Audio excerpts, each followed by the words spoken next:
For years, the public narrative around unidentified anomalies has been defined by distance. We've grown accustomed to blurry thermal videos and high-altitude ocean intercepts, keeping the phenomenon safely removed from daily life. The May 22 declassification release changes that scope. It unsealed historical intelligence, medical debriefs from deep space, and footage recorded over civilian homes. These files highlight a significant gap in our previous understanding. If these objects aren't restricted to the open sea, we have to look at which other human domains they have entered. The records indicate that these anomalies have been present in our furthest frontiers, our restricted military zones, and our own neighborhoods for more than 70 years.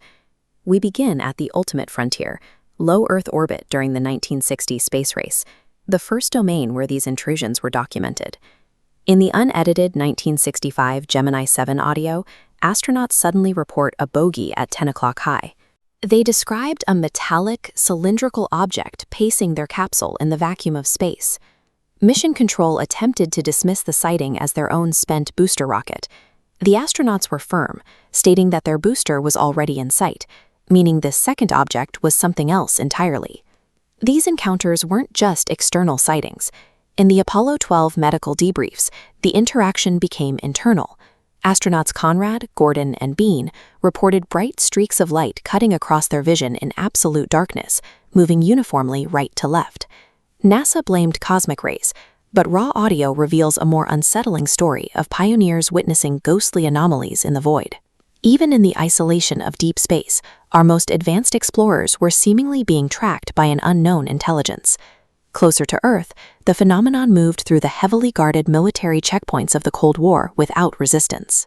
A 116-page file from the Armed Forces Special Weapons Program documents a specific campaign of intrusions around the Sandia atomic zones in New Mexico. Between 1948 and 1950, security filed 209 reports of silent green orbs and glowing disks executing complex maneuvers over restricted nuclear airspace. Logs reveal investigations into a physical copper powder discovered directly beneath the flight paths of these objects. These incursions cross geopolitical lines. In 1973, the phenomenon appeared over the Soviet Union, showing no regard for the restricted airspace of the Iron Curtain. A declassified CIA report details a brilliant green craft hovering in silence. The witness described pulsing concentric circles rippling through the air around the object for several minutes before the craft dissipated.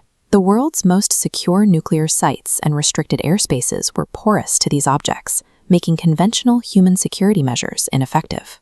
While the historical data centers on military and space assets, modern reports show the phenomenon has moved into civilian territory.